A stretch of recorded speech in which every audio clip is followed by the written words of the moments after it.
Takže ahoj lidi, zdravím vás, já vás vítám u mýho prvního dílu Kuchyně s Yvette. Dneska jsem si pro vás připravila recept na buchty na páru a tady mám veškeré ingredience, co vlastně k tomu budeme potřebovat. Takže, jak vidíte, mouka, droždí, máslo, cukr, krupice. Ten, kdo má rád, tak si tam dává tvaroh, polotučné mlíko a vlastně nějaká ta náplň, což já budu vlastně dělat s jahodama. A lesní plody jsou na pyré a máta je jen tak jakoby na okrasu. Tak jo, tak můžeme jít na to. Tak v první řadě si musíme udělat kvásek. Ten se skládá vlastně z droždí, z cukru a vlažného mléka.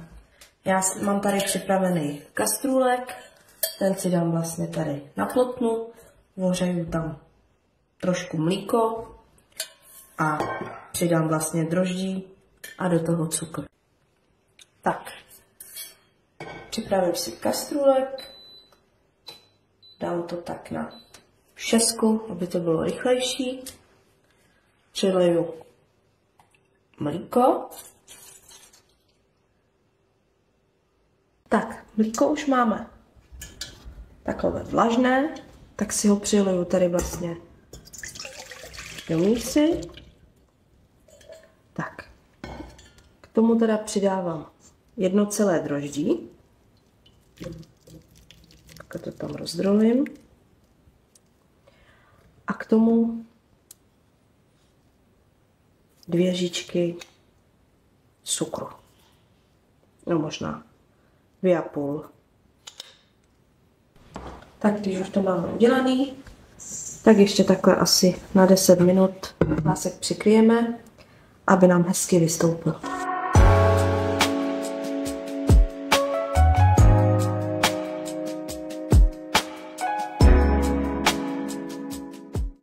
Tak 10 minut uběhlo. Podíváme se, jestli nám kvásek vyběhl. Vypadá hezky. Tak můžeme pokračovat dál. Tak já jsem si vlastně mísu předala do robota. Tady mám připravenou už mouku. Já teda nevážím. Já to dělám vždycky podle oka, protože mě to vážení nějak moc nebaví. Radši to dělám všechno od oka a většinou to stejně vždycky je to prostě hodně. My jsme sice jenom 2, ale vařím, jak kdybych měla třeba 10 lidí v baráku. Takže vlastně tady máme ten kvásek a vlastně k tomu přidám mouku. Tak. A vypracujeme vlastně těsto.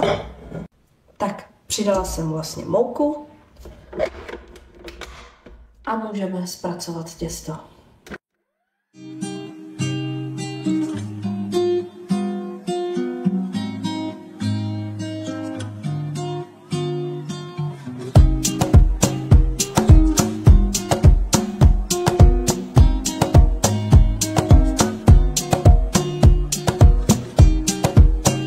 Ještě musím přisypat mouku, protože, jak říkám, nevážím. Takže vždycky se stane, že buď někdy nám prostě víc, někdy míň. Tak těsto máme vypracovaný. Teď je potřeba ho nechat vykynout aspoň tak hodinu. Já ho někdy nechávám i díl, aby prostě bylo pořádně nakynutý, aby ty buchty byly prostě pořádně velký, tak jak máme všichni rádi. No, takže ho můžeme nechat teď kynout, vlastně ho jenom přikryjeme útěrkou a dáme ho na nějaký teplý místo.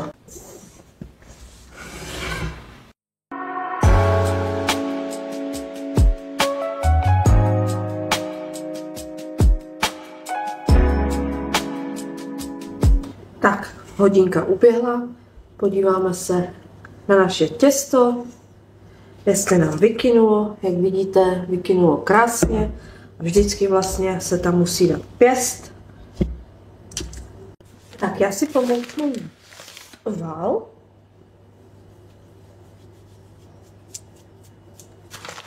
Tak. A těsto si vlastně přidáme. Tak. Já ho vždycky ještě trošku zpracuju, jo. Vždycky ještě takhle vlastně rukou, aby bylo hezky jemný.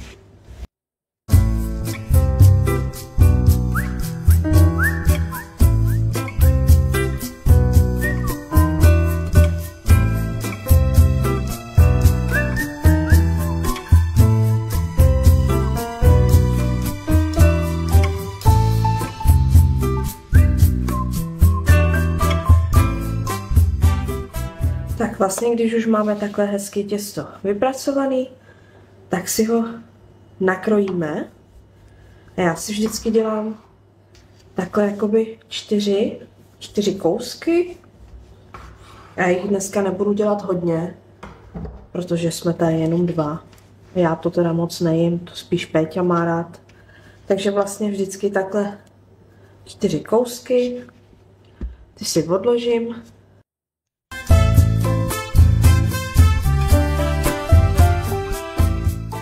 Tak vlastně já jsem si z takovýhleho jednoho kousku rozválila vlastně to těsto a vždycky si beru větší hrnek a vlastně vykrojím z toho vlastně takový kolečko, aby to bylo prostě takhle hezky kulatý. To si zatím odložím a udělám další 3.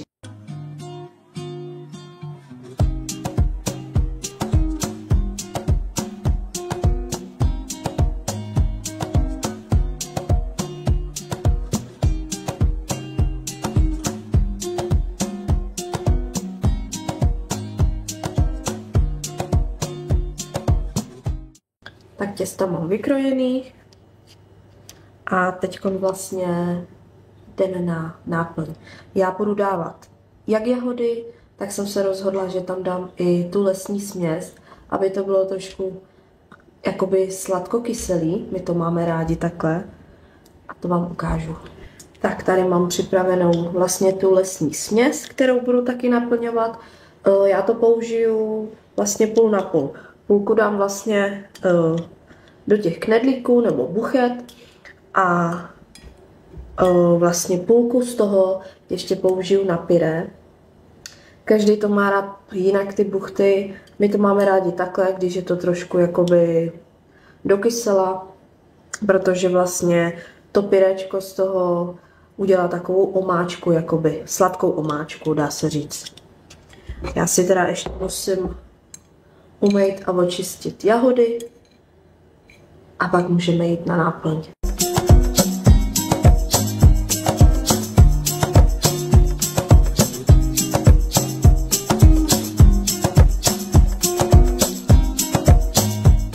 Tak já už mám jahody nakrájený, předám si je tady jenom do misky. Všude mi to padá, jako vždycky.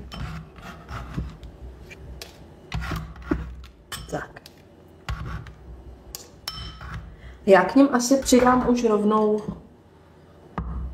vlastně tu lesní směs, abych to nemusela jakoby všechno zvlášť plnit. Takže tam přidám takhle pár vlastně. Jsou tam ostružiny, koukám. Nevím, co je tady to černý. Jo, borůvky. Borůvky. Ale tohle to teda nevím. Tohle to nevím, co je. Nevím, jestli to kamera zaostří. Asi ne. Nevím, co to je. Ale je to prostě kyselý.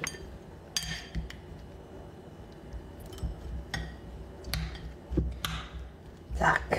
Já si myslím, že asi to stačí, aby nám to potom z těch knedlíků nevyteklo.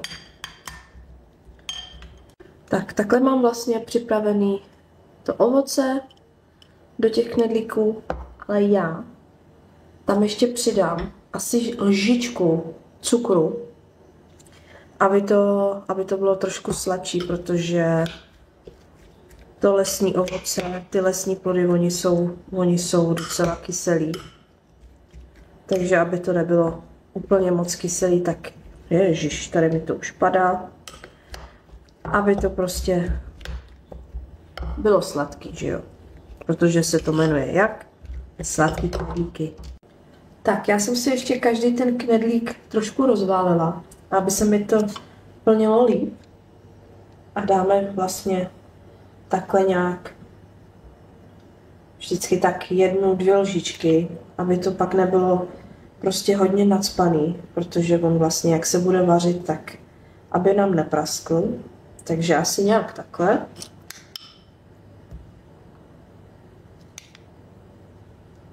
Jak říkám, 1-2 lžičky, no.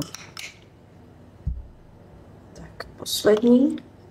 Tak, knedlíky už mám naplněný a teď vlastně každý ten knedlík musíme vlastně takhle vzít, trošku ho roztáhnout a udělat jakoby takovej měšec, jo, takovej prostě měšec a zatočit, aby nám to z toho nevyteklo a udělat vlastně kuličku, takový prostě knedlík. A to uděláme takhle se všema. Tak já jsem vám to zapomněla natočit, ale z každého prostě knedlíku jsem udělala takový vlastně měšec do kuličky a teď vlastně ještě vezmeme tady utěrku a ty knedlíky vlastně ještě takhle přikryjeme, aby nám ještě víc nakynuly. Zhruba tak 15-20 minut, aby prostě byly větší.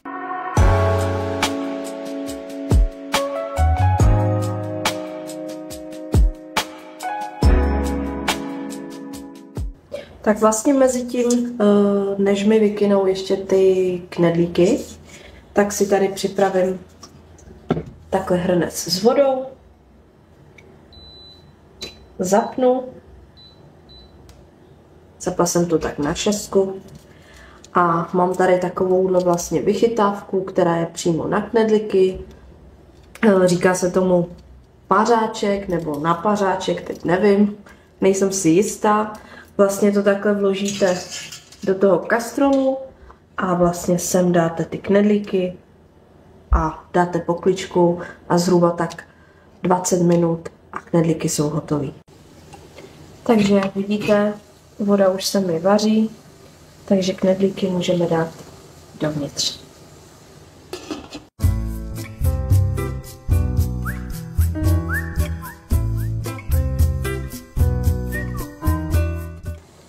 Knedlíky máme vevnitř, dáme poklici a zhruba tak 20 minut. Pak se podíváme, jestli už jsou hotový. Jen taková vsuvka vlastně do videa.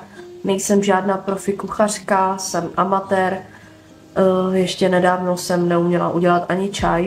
Všechno jsem se vlastně naučila právě takhle koukáním na recepty, na YouTube. Vyhledávala jsem všelijaký prostě recepty, jak se co dělá, kuchařky a tak. Takže nejsem žádná kuchařka, ale strašně moc ráda vařím, tvořím, mám prostě ráda hrát si s barvama na tom talíři. A proto jsem se i rozhodla, že udělám tenhle vlastně content, že začnu natáčet recepty, které vlastně nám chutnají, který máme rádi, který mám i jakoby vyzkoušený, že když vlastně jsem dala někomu ochutnat, návštěvě, komukoliv, tak prostě nikdy mi neřekli, že to jídlo není dobrý. Vždycky prostě to jídlo bylo dobrý. Každý vaří tak, jak umí, každý vaří prostě podle sebe, každý má hlavně jiný chutě, takže já to dělám vlastně tak, jak to umím já, tak, jak jsem se to naučila. Jestli to dělá někdo jinak, tak ať si to dělá. Nám to chutná takhle, není to ani nic těžkého, je to vlastně rychlovka, to těsto není vůbec nějak složitý. Takže tak.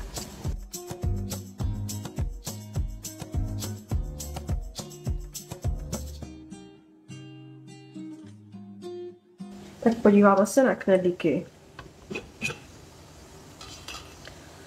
No, rostou, hezky kynou.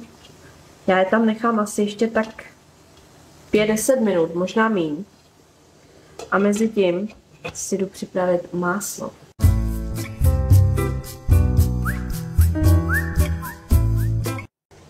Tak já si vlastně rozehřeju asi takhle jenom čtvrtku másla, aby když vlastně vyndám ty knedlíky, no teď mi to tam nechce, tak, aby vlastně když vyndám ty knedlíky, tak aby mi neuschly, aby mi nestvrdly. Takže proto vlastně tady rozehřívám takhle máslo a tím máslem ty knedlíky poliju. Tady jsem si vlastně připravila misku, kde vlastně až budou knedlíky hotové, tak je přendám sem a máslem je jenom vlastně z vrchu potřu, aby mi vlastně nestvrdly, jak už jsem říkala. Tak knedlíky se povedly, jsou krásně měkoučký, můžete vidět. Nadýchaný, měkoučký, snad budou i dobrý. Tak knedlíky už mám hotový, tady mi trošku vytekly, jak jsem říkala, že ta lesní směs vlastně, že tam nesmí být toho hodně, tak jsem tam samozřejmě dala toho hodně. No, teďkon to vlastně takhle jenom potřu máslem, aby mi prostě nestvrdly, jak už jsem říkala. Aby byly hezky pořád měkoučký. Tak knedlíky jsem si zatím odložila, mezi tím jsem si vlastně takhle vidličkou rozmačkala vlastně to lesní ovoce. Teď si vytáhnu tyčový mixer a vlastně to celý rozmixuju a přidám tam asi ještě tak 2 nebo 3 lžičky cukru, protože je to dost kyselý, takže aby to bylo hladký a hlavně sladký.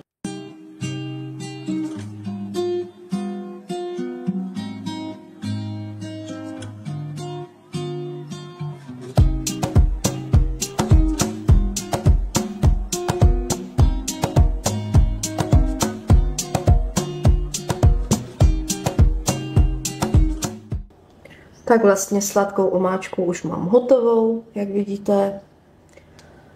Rozmixovala jsem ji, přidala jsem tam ještě 3 lžíce cukru, aby to bylo hezky sladoučký.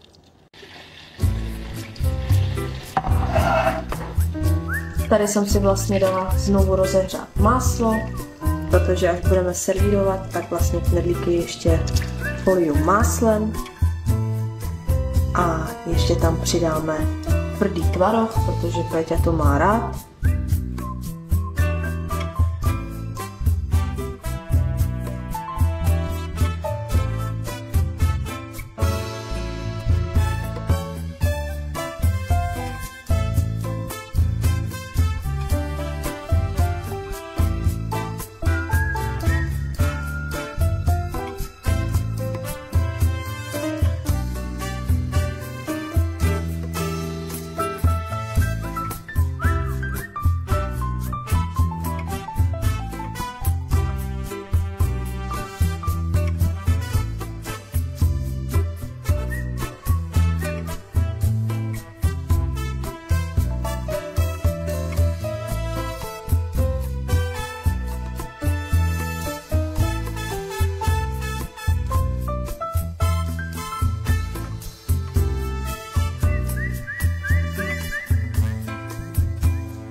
Tak knedlíky jsou hotový.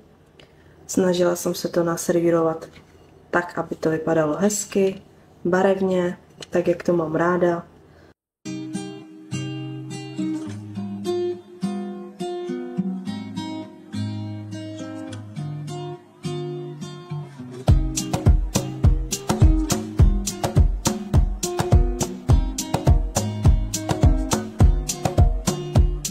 Tak já mám hotovo.